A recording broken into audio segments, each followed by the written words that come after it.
Hello बच्चों, कैसे हैं आप सब लोग। वेलकम टू बैक ज़ारा हैप एजुकेशन।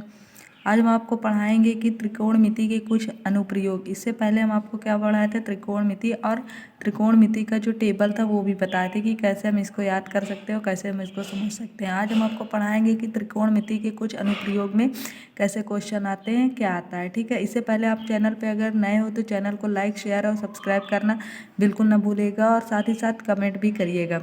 अगर आपको जिस क्वेश्चन में जो भी प्रॉब्लम क्रिएट हो रही है आप हम कमेंट ज़रूर करिएगा, ताकि हम आने वाली अपनी वीडियो में आपके अनुसार वो टॉपिक रख सकें। ठीक है बच्चों, आज हम पढ़ाएंगे एक्सरसाइज प्रश्नावली 9A में, जो कि है त्रिकोणमिति के अनुप्रयोग। इसमें देखिए क्वेश्चन वाइज रहता है। इसमें जो है क्वेश्चन जो दिया रहता है वो कैसे दिया रहता है, ऐसे दिया रहता है कि देखिए भूमि के एक बिंदु से वर्ड वाला क्वेश्चन रहता है, वर्ड टॉपिक क्वेश्चन रहता है। इसमें शब्दों के द्वारा दिया रहता है क्वेश्चन। भूमि के एक बिंदु से जो मीनार के पाद बिंदु से 30 मीटर की दूरी है, मीनार के शिखर का उन्नयन कोण 30 अंश है, मीनार की ऊंचाई ज्ञात कीजिए। तो देखिए यहाँ पे हम क्या करेंगे, सबसे पहले हम देखेंगे कि देखिए भूमि है, ये हमारी क्या है, यह इसको हम मान लेते हैं ये हमारी भूमि है। ठीक है, भूमि के पाद से, पाद का अर्थ होता है जमीन।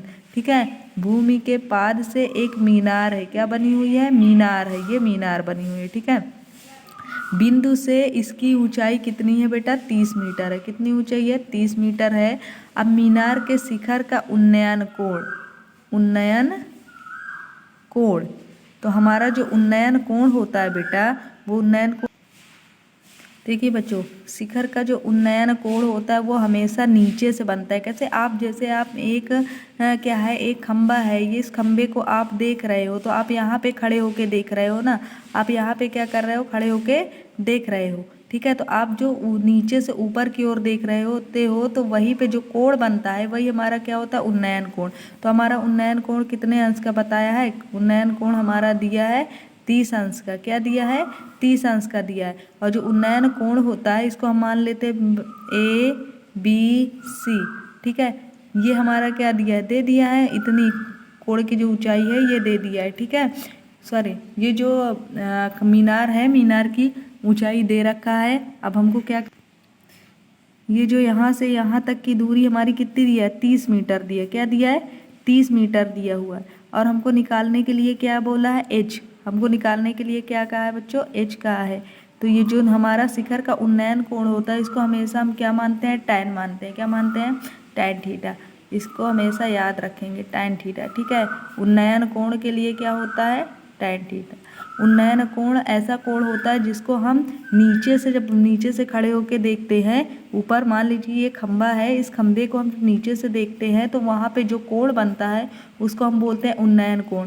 और यही अवनमन कोण अगर कहा जाए तो अवनमन कोण का अर्थ होता है बेटा कि हम किसी चीज़ को ऊपर से खड़े होके देखें, जो नीचे पे कोण बनता है, यानी यहाँ पे जो कोण बनेगा ऊपर की ओर, वो क्या हो जाएगा, अवनमन कोण हमारा हो जाएगा। ठीक है, तो हमसे क्या पूछा है, उन्नयन कोण। ये देखिए हमारा क्वेश्चन का है ना, क्या कहा है, भूमि के एक बिंदु से जो मीनार के पाद बिंदु से 30 मीटर की दूरी पर है, मीनार के शिखर का उन्नयन कोण 30 अंश का है।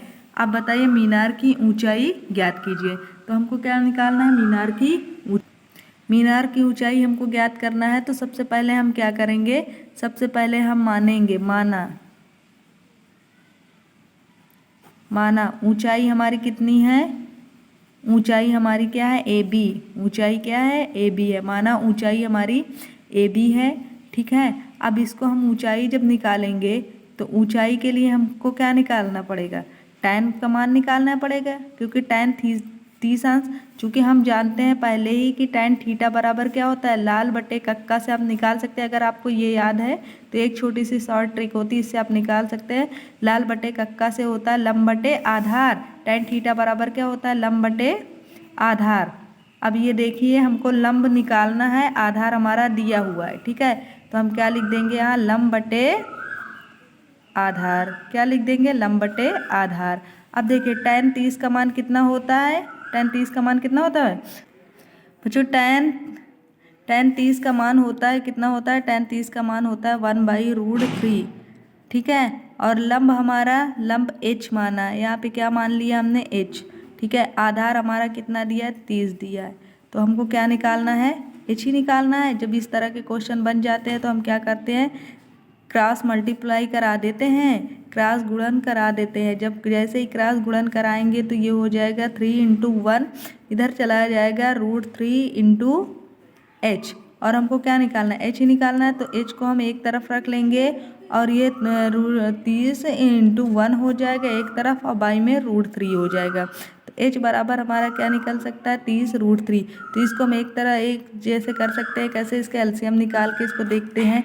अगर हो सकता है तो इसको हम छोटा करने की कोशिश करते हैं। तो ये क्या बन रहा है, ये इसको हम ऐसे लिख सकते हैं क्या, कैसे लिख सकते हैं, ऐसे लिख सकते हैं √10 इंटू √3 लिख सकते हैं।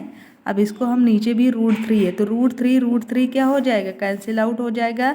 हमारे पास h बराबर कितना बचेगा, √10, जो कि हमारा क्या होगा, आंसर होगा। ठीक है बच्चों, ये हमारा निकल आया। अब इसी तरह हमको देखिए दूसरा क्वेश्चन क्या कह रहा है। दूसरा क्वेश्चन हमारा ये कह रहा है कि एक पेड़ है, आंधी आने से एक पेड़ टूट जाता हुआ और टूटा हुआ भाग इस तरह मुड़ जाता है कि पेड़ का शिखर जमीन को छूने लगता है और इसके साथ 30 अंश का कोण बनाता है। पेड़ के पाद बिंदु की दूरी जहाँ पेड़ का शिखर जमीन को छूता है 8 मीटर है। पेड़ की ऊंचाई निकालना है। देखिए हमसे कहा गया कि एक पेड़ है, क्या है, हमसे क्या कहा गया है कि एक ये पेड़ है, ठीक है, एक पेड़ है, आंधी आई तो ये पेड़ यहाँ से क्या हो गया, टूट गया और टूटने के बाद ये झुक गया। क्या हुआ, ये झुक गया। जैसे ही झुका आपको क्या दिख रहा है, ये कोण बना ले रहा है, ठीक है, ABC। और हमसे ये भी कहा गया है कि जो झुका हुआ भाग है और जो वृक्ष का पेड़ का भाग है पाद बिंदु है, अर्थात जो जमीन वाला बिंदु है वो, और जो टूट कर आंधी में झुका हुआ है उसके बीच की दूरी कितनी है, 8 मीटर है। कितनी है, 8 मीटर है। और पेड़ का उन्नयन कोण जैसे बन गया, जब पेड़ आंधी में टूटा तो ये त्रिभुज जैसे बन गया है। कहा गया है पेड़ का उन्नयन कोण कितने अंश का है, 30 अंश का है। तो हम जानते हैं कि हमेशा अगर उन्नयन कहे तो हमेशा क्या मान के चलना है, tan थीटा मान के चलना है, ठीक है। तो इसके लिए हम क्या मानेंगे, इसके लिए हम लिखेंगे माना, क्या मानेंगे, माना पेड़ या वृक्ष, ठीक है, माना पेड़ या वृक्ष की ऊंचाई क्या है, AB है। देखिए यहाँ पे S यहाँ तक है ना, ये देखिए ये है, इसको हम क्या मान सकते हैं, H कुछ भी मान सकते हैं, H X Y Z कुछ भी मान सकते हैं, ठीक है बच्चों। अभी जैसे हमने ये वाला पहला क्वेश्चन किया था सेम दैट उसी तरह है, ठीक है।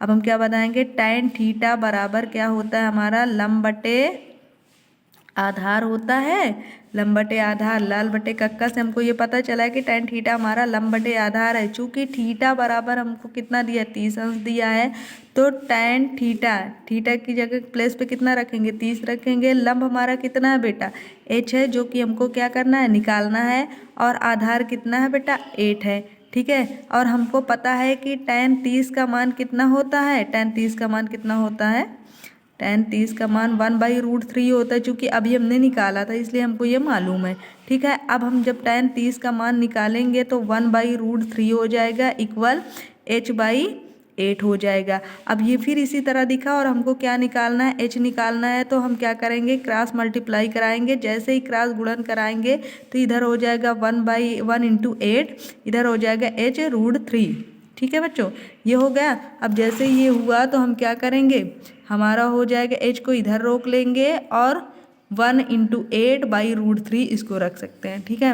अब हम इसको कैसे लिख सकते हैं, इसको हम ऐसे लिख सकते हैं बेटा, देखिए 8 का एलसीएम निकालेंगे। जैसे ही हम निकालेंगे तो ये कितना आ जाएगा, इतना आ जाएगा। इसमें ये जोड़ा बन रहा है तो ये बाहर आ जाएगा, ठीक है, ये जोड़ा बन रहा है, ये बाहर आ जाएगा। अंदर कितना बचेगा, √2, ठीक है, और यहाँ बचेगा √3, ठीक है।